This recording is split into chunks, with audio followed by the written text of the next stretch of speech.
Olá, queridos alunos.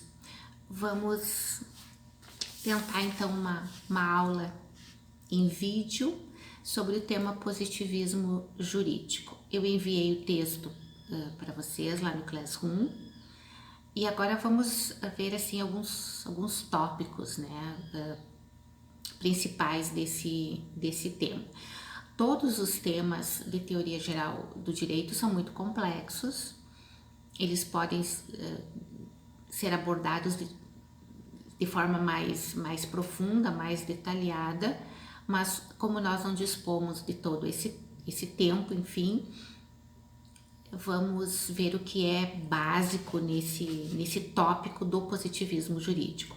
Lembram que na aula passada, na aula do dia 4 de maio, nós vimos sobre o jus naturalismo. E vimos como os justnaturalistas propõem a supremacia, a superioridade do direito natural, que por vezes se confunde com as leis divinas, que são imutáveis, que são transcendentais. Agora, no positivismo, nós vamos ter uma outra abordagem. E o que é o positivismo? É um processo histórico onde as normas do direito natural, os princípios de direito natural, eles vão sendo substituídos por leis estatais. Então, aquelas normas, aqueles princípios que tinham como origem a religião e os costumes, vão ser substituídos pelas normas editadas, elaboradas pelo Estado. Então, nós temos duas formas de abordar o positivismo. Podemos tentar uma abordagem ampla, uma definição em sentido amplo e uma definição em sentido estrito. Em sentido amplo, nós vamos ter uma teoria monista que exclui o direito natural e para essa definição só existe o direito criado pelos legisladores. Numa visão ampla. Numa visão mais estrita, nós vamos ter a separação entre o direito e a moral. A compreensão do direito, ela não inclui a sua avaliação moral e a validade de uma norma jurídica não depende de sua conformidade com os conceitos de justo e correto. Então, nós podemos dizer que o positivismo, ele busca separar a moral do direito e criar uma ciência específica que estude o direito sem que o direito tenha essa abordagem, ou seja, visto na perspectiva de outros conceitos, como por exemplo a moral. O direito tem a ver com leis e as leis são elaboradas por legisladores e por entes estatais. Separado da moral, então. Para que uma norma jurídica seja válida, ela precisa preencher algumas condições, alguns critérios, que são para que aconteça a entrada da norma jurídica no ordenamento. E esses critérios nós vimos, né, em outras aulas, que é o critério da hierarquia, basicamente. E no Brasil, nós seguimos esse critério hierárquico e acima de todas as leis, então, está a Constituição Federal. Nenhuma norma pode ou deveria entrar no ordenamento jurídico brasileiro se ela estiver em desconformidade com a Constituição. Então, acima de todas as leis está a Constituição Federal. Mas ainda além disso, nós precisamos saber, para que uma norma entre no ordenamento jurídico, nós precisamos saber quem fez essa norma. Lembram que nós conversamos em outras aulas? Não é qualquer pessoa que pode editar, elaborar uma norma, precisa ter legitimidade para isso. Somente os legisladores podem elaborar leis e eles são eleitos pela população, pelos eleitores. Então, legisladores municipais, nas câmaras de vereadores, estaduais nas assembleias legislativas e os legisladores em âmbito federal, que é a Câmara dos Deputados, com 513 deputados, e o Senado Federal, com 81 senadores. É esse conjunto de pessoas que pode elaborar leis. Excepcionalmente, de acordo com o que prevê a Constituição, quando houver urgência e relevância, o presidente da República pode editar as MPs, as medidas provisórias, mas nesses casos de urgência e relevância. As leis, as normas jurídicas, elas também vigoram num tempo e num espaço definidos, né? Num espaço, por exemplo, a legislação brasileira ela não tem alcance fora do Brasil. As leis elaboradas pelos vereadores de uma cidade não têm alcance, não têm legitimidade fora de sua jurisdição. Então, nós precisamos obedecer esses critérios para que se permita, para que a entrada de uma norma jurídica aconteça de forma legítima e legal, né? Legal no sentido de observância às leis, para que elas entrem no ordenamento jurídico. O que é um ordenamento jurídico? Então, é um conjunto de normas que regulamentam a conduta humana, produzem efeitos em determinado espaço, em determinado tempo, e servem para quê? Para pacificar as relações humanas. É para isso que o direito existe, para regulamentar a conduta humana e para pacificar as relações sociais. Nós sempre temos conversado sobre doutrinadores principais, né, nesses movimentos todos que temos visto de organização de correntes do direito.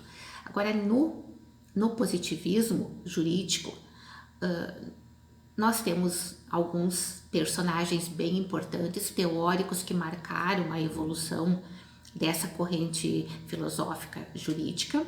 E vamos começar por Kelsen.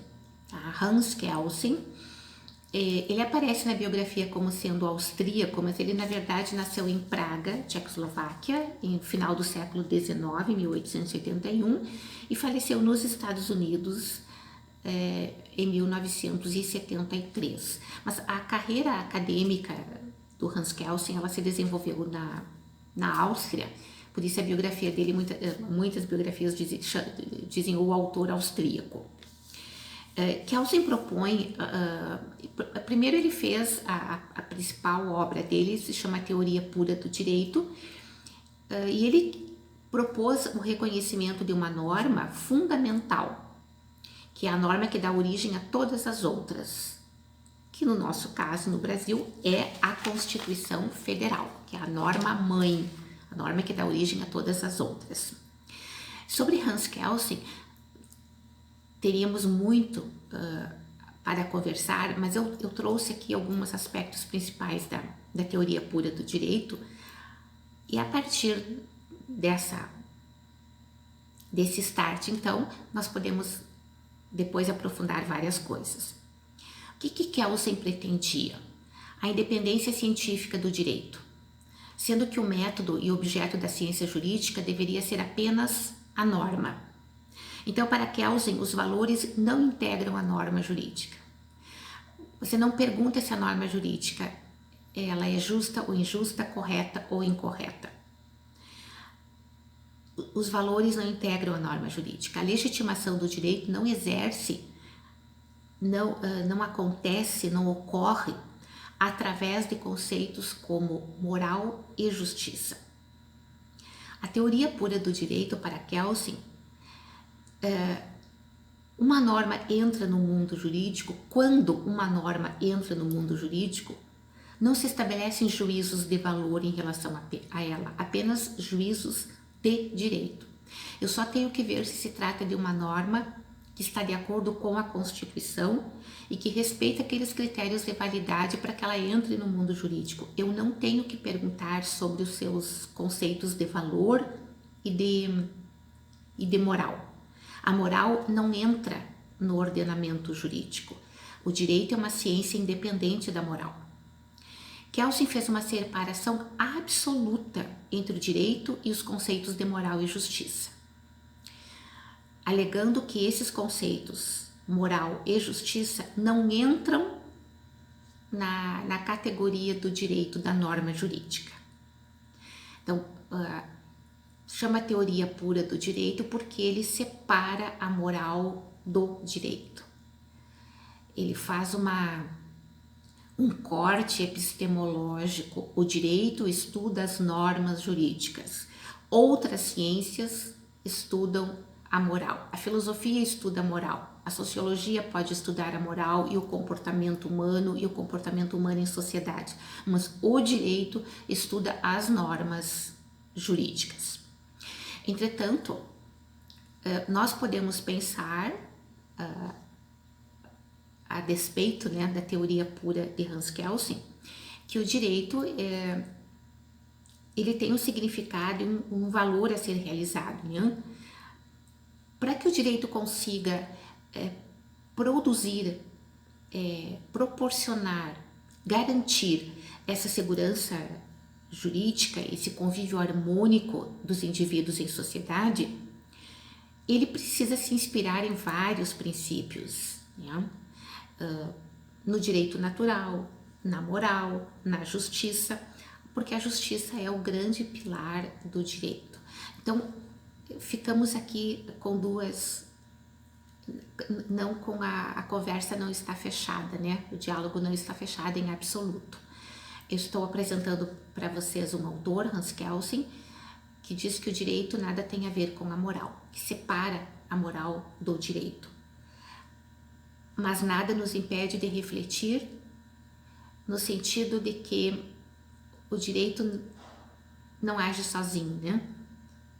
Para que ele alcance seus objetivos, ele pode muitas vezes buscar soluções em outros conceitos que não só nas normas jurídicas. Para nós continuarmos então a nossa conversa, nós temos uma contraposição, né? Uma controvérsia entre o juspositivismo inclusivo e o exclusivo. E aqui eu trago dois autores também. No positivismo exclusivo, nós vamos trabalhar com Joseph Haas. Joseph Haas é palestino. Ele nasceu no limite palestino-israel em 1939. Então, se ele não fez, fará no decorrer desse ano 80 anos. Está vivo. Para ele, a autoridade é a única fonte do direito. Quais são as condições para a autoridade? Prestem bem atenção nessas conclusões de Joseph Haas. O que ele diz que garante a obediência a uma lei? Os destinatários do comando obedecem à lei porque confiam na autoridade ou se sentem intimidados pela lei, ou as leis são obedecidas independente do juízo de valor do destinatário. Olhem só. Primeiro, eu obedeço uma lei porque eu confio na autoridade que fez a lei, eu confio no legislador que fez a lei, ou eu confio porque eu tenho medo das sanções, das repressões que eu vou sofrer se eu descumprir a lei. Ou ao contrário, eu obedeço a lei independente da sanção ou da confiança que tenho no legislador. Vamos ver um caso, um exemplo prático. Vamos tomar uma pessoa, Maria, qualquer um de nós. Maria nunca furtou, nunca roubou, nunca cometeu nenhum ilícito em função de suas convicções religiosas. Maria tem fundamentos religiosos, convicções religiosas rigorosas, rígidas, e com base nessas convicções, no seu senso de justiça, de moral, ela nunca cometeu nenhum ilícito, independente da autoridade da lei. Então, no sentido haasiano, no sentido do que propõe Joseph Haas, com lei ou sem lei, Maria, no nosso exemplo, cumpriria, nunca roubaria, nunca furtaria, nunca cometeria nenhum ilícito, porque são convicções íntimas que ela tem, convicções religiosas, independente de ter lei ou não. Ela talvez nem saiba que existam leis específicas sobre algumas coisas, mas ela não faz porque ela acredita moralmente e religiosamente que não deve fazer. Isso é no sentido rasiano. Então, com lei ou sem lei, ela age de forma correta. Mas, se Maria nunca furtou, nunca roubou, nunca cometeu nenhum ilícito, porque ela tem medo de ser punida pela lei, ou porque ela não confia em quem fez a lei, então, no sentido rasiano, a lei exerceu autoridade sobre ela. No primeiro exemplo, a lei não exerceu autoridade nenhuma, porque com lei ou sem lei, ela não teria feito aquilo. Agora, no segundo caso, que ela faz porque está intimidada pela lei ou porque confia em quem fez, aí no sentido rasiano, no sentido que propõe Joseph Haas, a lei atingiu o seu objetivo. A lei exerceu autoridade sobre ela. A fonte do direito é a autoridade, nesse sentido de Joseph Haas. A moral não deve ser utilizada porque a moral não tem relevância jurídica nenhuma. Não é a moral que deve dizer o que eu devo fazer ou não. O que dita o meu comportamento de agir de forma lícita ou não é a lei e não a moral. Se eu ajo de acordo com os meus princípios morais e religiosos, é porque a lei não me atingiu. A lei não exerceu autoridade nenhuma sobre mim. Isso no positivismo exclusivo. O que significa exclusivo? Exclui a moral de qualquer responsabilidade ou qualquer intromissão no direito. Agora nós vamos para o inclusivo. Também se chama positivismo moderado ou positivismo inclusivo. Lá no exclusivo nós temos Joseph Haas, o teórico palestino. Aqui nós vamos ter Hart, Herbert Lionel Adolphus Hart. Ele nasceu e morreu na Inglaterra. Nascimento 1907, morte 1992. Inglês, portanto. O que Hart diz? Que os valores morais não são sempre decisivos para definir e aplicar o direito, mas pode haver, através de uma convenção social, pode haver através de um costume, uma certa relevância, uma certa permissão para que a moral e a justiça façam parte da validação das normas jurídicas.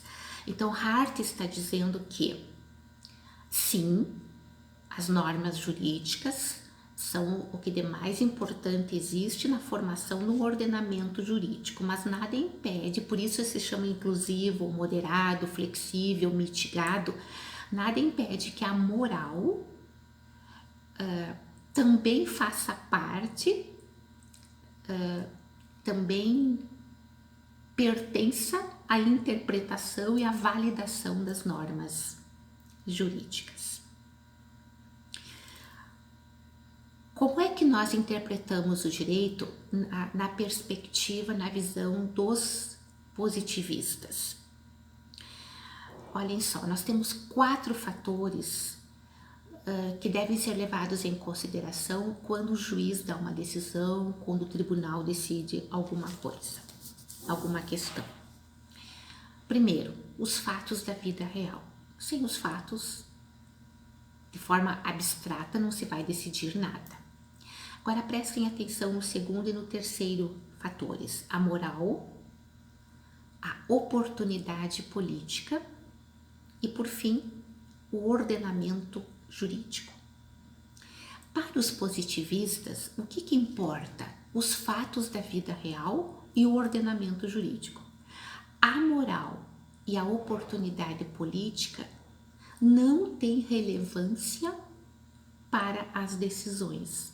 O juiz não deve decidir de acordo com os seus princípios morais, com as suas convicções morais. Olha, a lei diz isso, mas eu acho que deveria ser assim. Para um positivista, isso não está correto. Para um positivista, o ordenamento jurídico é o norte das nossas ações. O positivismo, no sentido estrito, ele considera que entre todos os fatores que influenciam em uma decisão, as normas jurídicas são decisivas. Os outros fatores são secundários. Até podem eventualmente participar, não deveriam, podem participar. Mas os fatos da vida real e o ordenamento jurídico, esses são indispensáveis. Os outros fatores são irrelevantes. E só influenciam se a norma jurídica permitir. E agora nós partimos para uma reflexão histórica de extrema importância. Vejam isso aqui, queridos.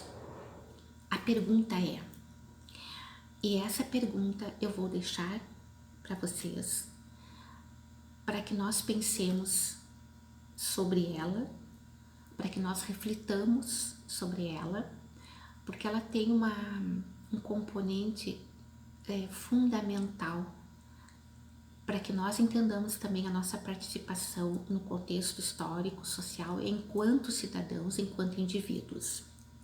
A pergunta é: o positivismo jurídico legitima o direito positivo? Vou repetir. O positivismo jurídico legitima o direito positivo? O que eu estou perguntando? Qual é a crítica que se faz aos positivistas?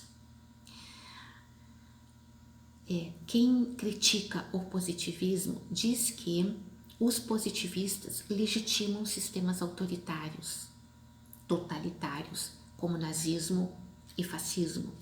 Nazismo na Alemanha, fascismo na Itália, stalinismo na União Soviética. Os positivistas, eles seriam indiferentes à política e à moral. Se eu só tenho que seguir a lei, se eu abstraio da lei o componente político e moral, e se eu tenho uma norma jurídica que determina uma certa ação e dela não faz parte o conceito político e moral, então o que acontece é que o positivismo legitima todo o ordenamento jurídico, diga ele o que disser. E a pergunta que se faz é assim: no nazismo, o que se fazia era legal. Legal, quero dizer, tinha decretos. Havia uma regulamentação legal para que os nazistas fizessem tudo o que eles fizeram. E foram coisas abomináveis, nós sabemos. Mas eles tinham um suporte legal. Não era legítimo, mas era legal. Legal, estou dizendo do ponto de vista de ter um ordenamento, de ter um conjunto de leis que amparavam o que eles faziam. Isso é suficiente? Eu tenho uma lei, a escravidão no Brasil também era amparada em leis. Havia uma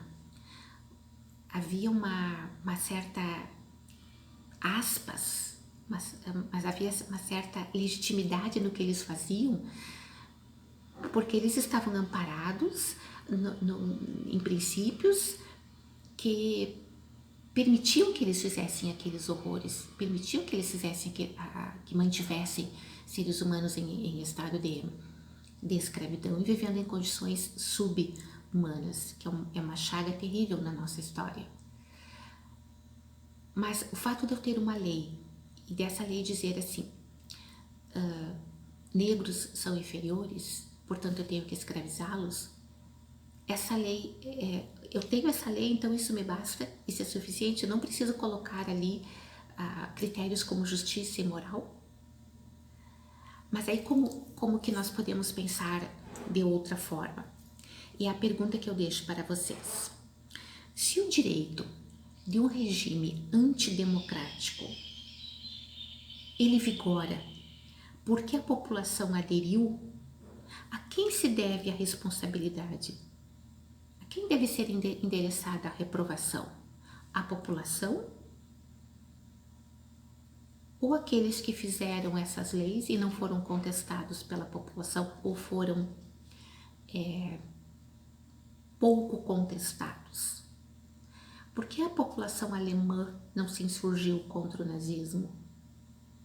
De certa forma, tudo foi acontecendo normalmente, foi no final da guerra, quando eles perceberam que a Alemanha estava sendo destroçada, quando os aliados estavam nas portas do bunker de Hitler, é que os alemães começam a perceber que a cidade de Berlim está sitiada e eles estão perdidos, que haviam perdido a guerra.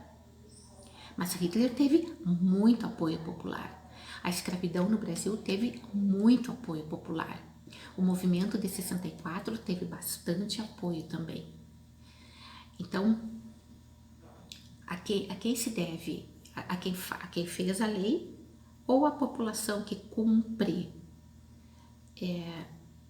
e permite que leis antidemocráticas continuem em vigor? Será que nós, a população, nós, cidadãos, também não temos esse compromisso? Temos, né? Nós temos esse compromisso também. Nós somos também fiscalizadores das leis. E aí pensem no seguinte: ditaduras não são uma catástrofe natural. Catástrofes naturais são enchentes, tsunamis, terremotos, maremotos. Isso são catástrofes naturais. Uma ditadura não é. Uma ditadura é uma construção histórica e social. Um movimento totalitário é uma construção da qual participam em menor ou maior grau a população, a sociedade civil.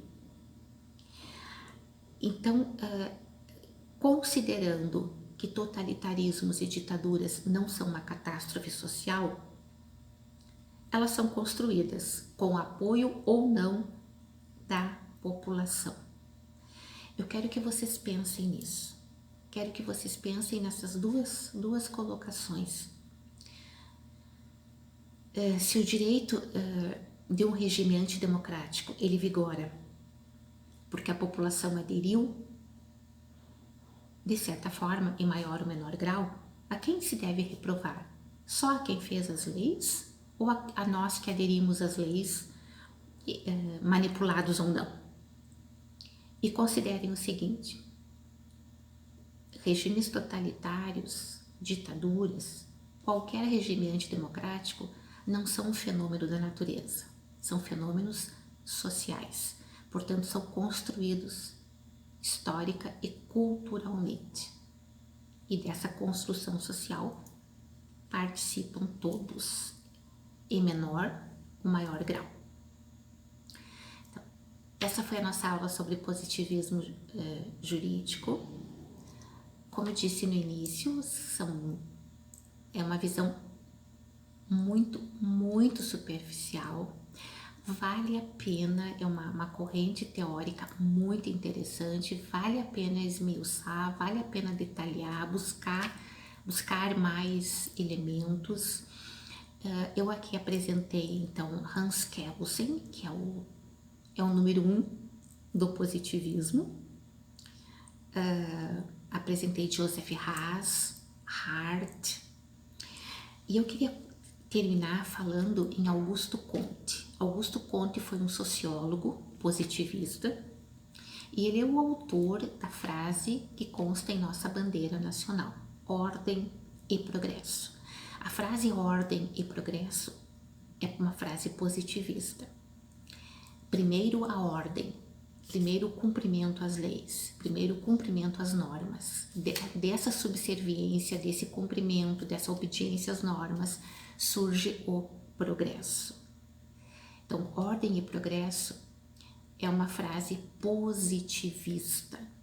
É uma frase que prega o cumprimento e a obediência às normas jurídicas, que representam a ordem. Dessa ordem se produz, se origina o progresso.